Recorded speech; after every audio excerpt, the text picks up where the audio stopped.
Ketika kita berumur 120 hari.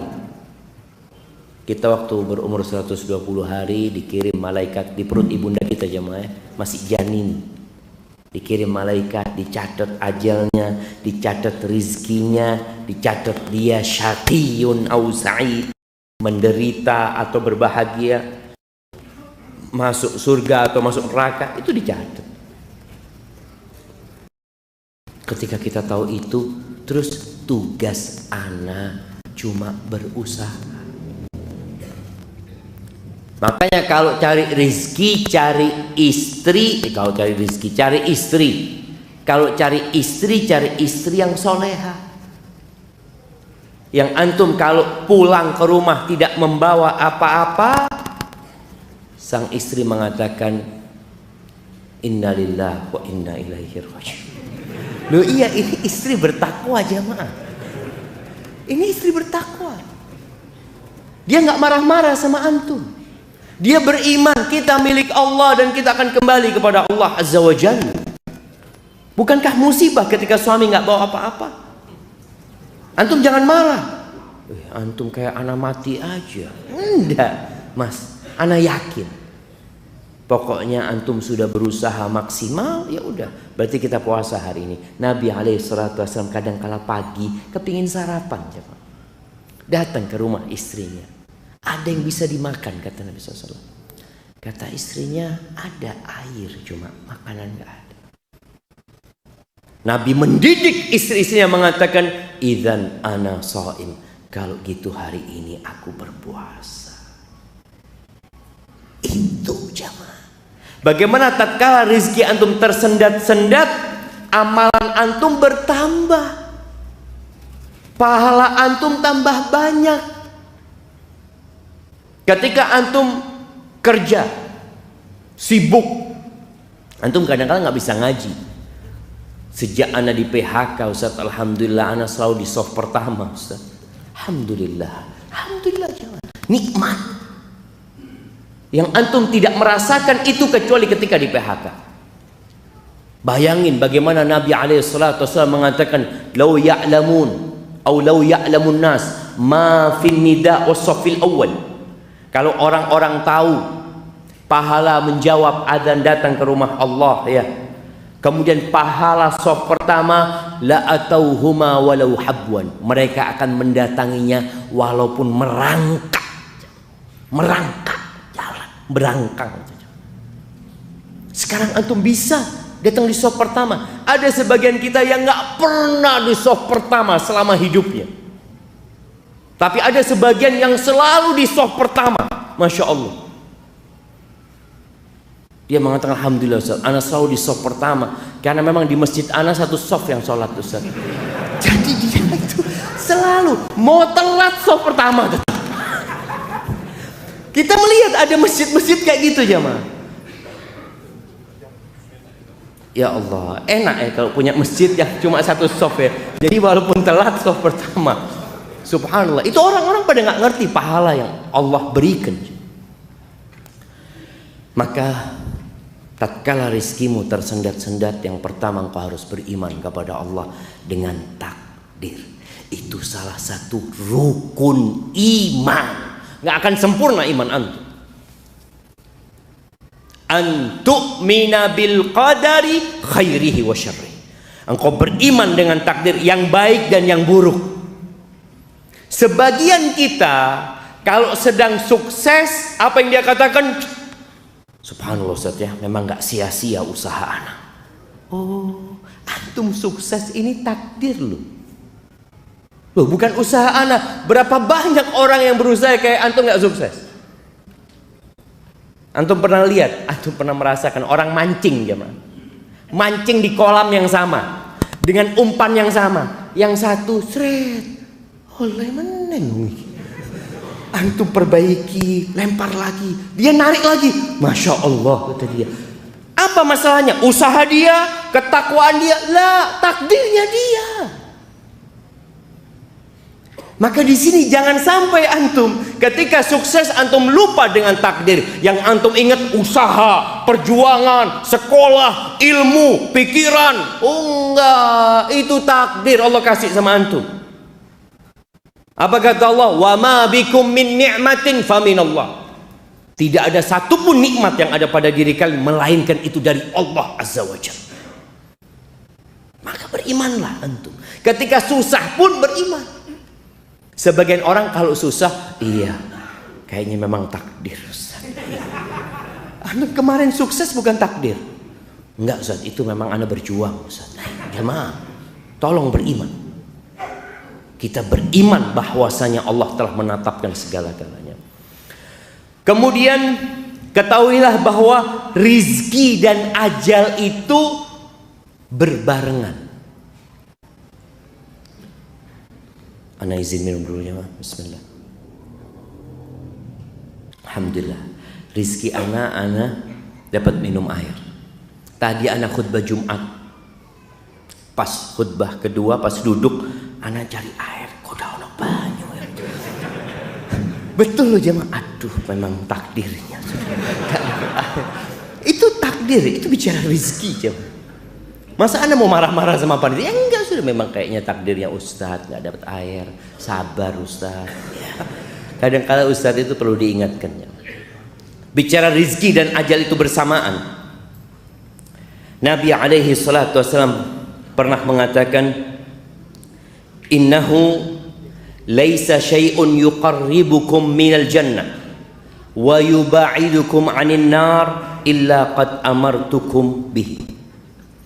Kata Nabi SAW, tidak ada sesuatu pun yang mendekatkan kalian ke surga dan menjauhkan kalian dari api neraka, melainkan aku sudah perintahkan kepada kalian. Walaysa syai'un yuqarribukum minan nar wa yuba'idukum minal jannah illa qad nahaitukum anhu. Dan tidak ada satupun perkara yang mendekatkan kalian ke neraka dan menjauhkan kalian dari surga, melainkan aku sudah larang kalian untuk melakukan. Lalu beliau mengatakan, wa annar ruhal amin qad nafahata fi ru'i. Jibril, dia telah menghembuskan di jiwaku. Apa yang dihembuskan Jibril jiwa Nabi SAW? Annahu lan tamuta nafsun hatta tastawfiya rizqaha. Lan tamut, tidak akan mati seseorang kecuali rizkinya sudah lengkap. Loh Ustaz, ya apa dia mati Ustaz, ninggalkan 10 miliar Ustaz? Iya, bukan rizki dia 10 miliar itu, rizkinya dia itu sudah habis, makanya dia mati. Antum pernah melihat ya ma, atau merasakan kondisi orang yang sakit parah tahu-tahu sadar, sehat, di ICU. Ana kemarin jagain mertua di ICU beberapa hari ya. Nanti ketika kita di luar nunggunya jamaah, kalau sudah ada panggilan itu jamaah, semua yang nunggu itu diem jamaah. Sopoy, oh fulan. Kalau sudah dipanggil itu mereka bersegera masuk ke ruang ICU, tahu-tahu yang keluar jenazah. Allahu Akbar, mati wes. Ada kemarin yang keluar pindah kamar, seneng keluarganya pindah kamar, masya Allah, ibunya kepingin apa, kepingin ini itu, dikasih semuanya, habis gitu mati. Ada rezeki yang belum nyampe kepada dia, dia harus sadar. Kalau ditetapkan rezekinya ada 5 sate kambing, belum dia makan rezeki, maka dia harus bangkit dari pingsannya atau komanya. Dia makan, setelah itu mati. Ada yang minta jus ya ma, ketika bapaknya sadar, bapak kepingin apa? Jus jeruk ya? Iya ya, bismillah. Dibelikan jus jeruk, dikasih ke orang tuanya, beberapa sendok dikasih, habis gitu bapak mati.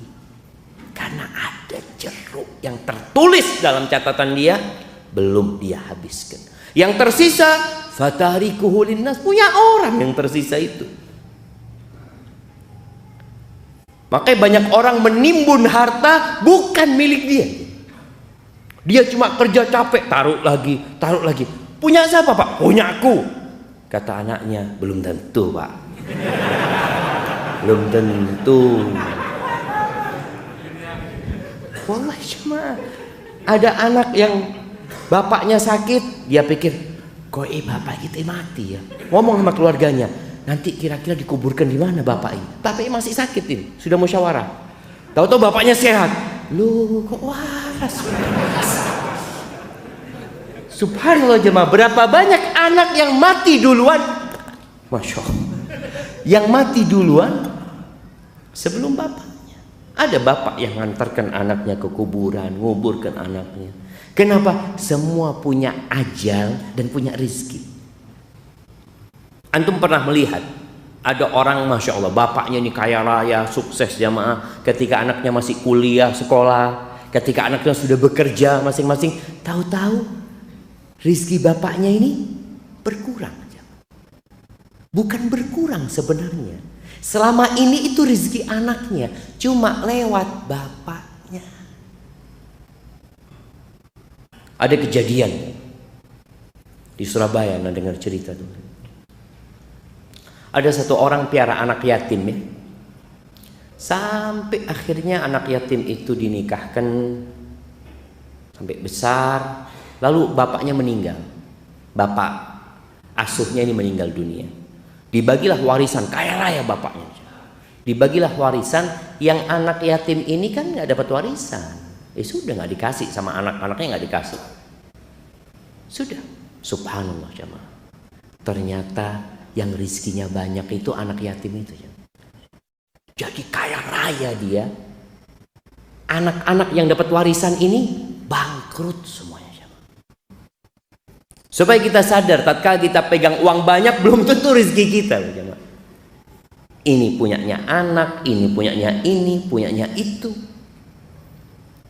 Karena semua sudah ditetapkan. Terus apa kata Nabi SAW ketika menyebutkan manusia tidak akan mati kecuali rizkinya sudah sempurna. Maka antum jangan takut. Selama kepala antum masih bergerak-gerak, berarti masih punya rizki.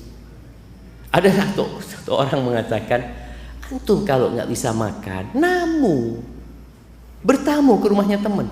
Anda punya fulus ya, datang, assalamualaikum habis isya. Kadang-kadang temennya, afwan nggak terima tamu, oh belum rizki. Datang ke rumah kawannya, subhanallah jamaah. Wallah jamaah, kalau bicara rizki ini benar-benar antum sudah ditanggung rizkinya. Kemudian kata Nabi SAW, fattaqullaha wa ajmilu fit talab. Kalau sudah antum punya keimanan, rizki ditetapkan berbarengan dengan ajal, maka berbuat baiklah dalam mencari itu rizki. Disuruh nyari sama Nabi SAW, bukan disuruh tidur. Jangan pernah berpikir karena sudah ditetapkan rizki berarti anda tinggal nunggu, Ustaz. Iya, antum tinggal nunggu tapi dengan usaha. Nabi SAW mengatakan fa'ajmilu fit talab wa la yahmilannakum istibta'ur rizq. Jangan sampai kena penyakit istibta'. Istibta' rizq itu tadi rizkinya tersendat-sendat. Ya Allah, kapan anak punya rumah ya? Kapan anak punya mobil? Kapan anak punya motor? Kapan? Dia mulai merasakan kok lambat ya. Fulan lu wis ganti meneng motore, ana belum ganti-ganti. Jangan sampai perasaan lambatnya rizki, kata Nabi SAW, antatlubuhu bima'asillah, akhirnya engkau melakukan kemaksiatan kepada Allah.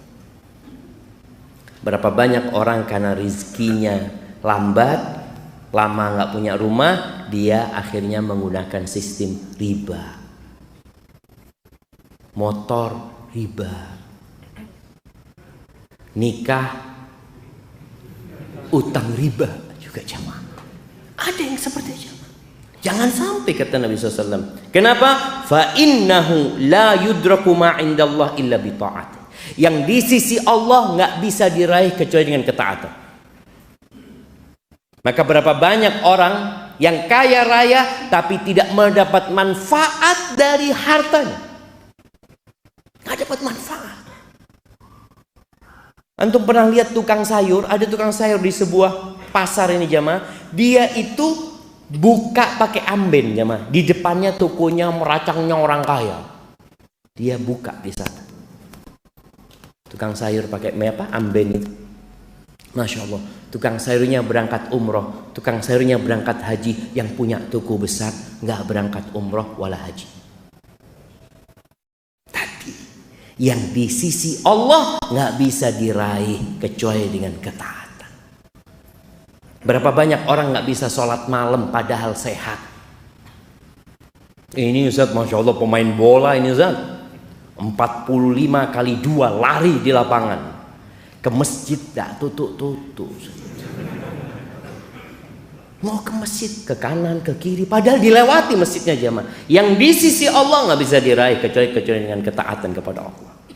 Maka jangan sampai yang merasa tersendat rizkinya, akhirnya dia ambil jalan pintas, pikirnya supaya banyak rizkinya. Yang ada bala ketika kita mencari rizki dengan cara yang tidak Allah ridhai. Ahibati fillah, rizki itu ada 2 macam. Di dalam sebuah athar yang dinisbatkan kepada Ali bin Abi Thalib, kepada Waqi' bin Jarrah, Ali mengatakan, "I'lam ay bunayya, ketahuilah wahai ananda, anna rizqa rizqan." Rizki itu 2. Rizqun tatlubuhu wa rizqun yatlubuka. Yang satu rizki yang engkau harus mengusahakannya. Ada rizki yang memang kita mendapatkannya dengan usaha. Allah sudah tetapkan sebab-sebabnya. Tapi ada rizki yang mencarimu.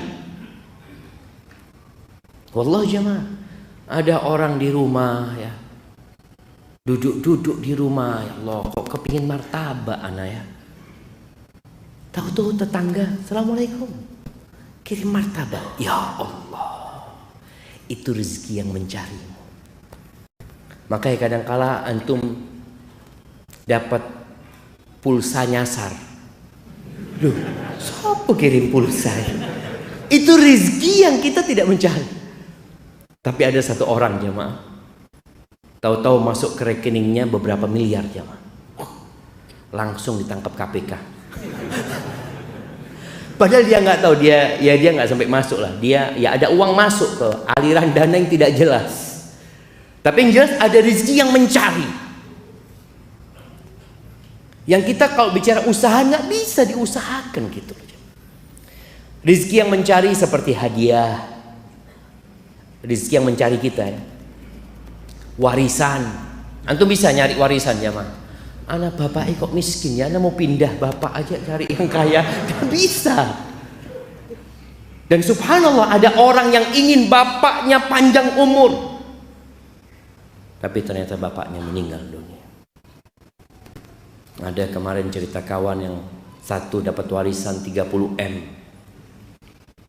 masih SMA mungkin jemaah. Itu rizki yang mencarimu. Yang Allah Azza wa Jalla mengatakan, "Wa man yattaqillah yaj'al lahu makhrajan wa yarzuqhu min haitsu la yahtasib."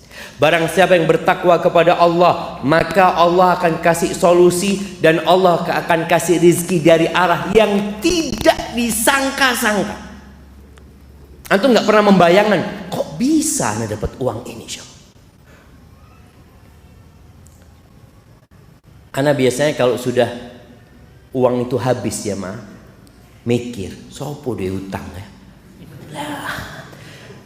Kita mau nagih gitu loh jamaah. Ini uang kita. Kita datang ke rumah orang itu, dia juga nggak punya uang, nggak bisa bayar. Ngomong apa gitu? Berarti ya mungkin bukan rezeki ana. Bahkan ada yang sampai mati orang itu nggak bayar utang. Ya bukan rezeki antum sudah.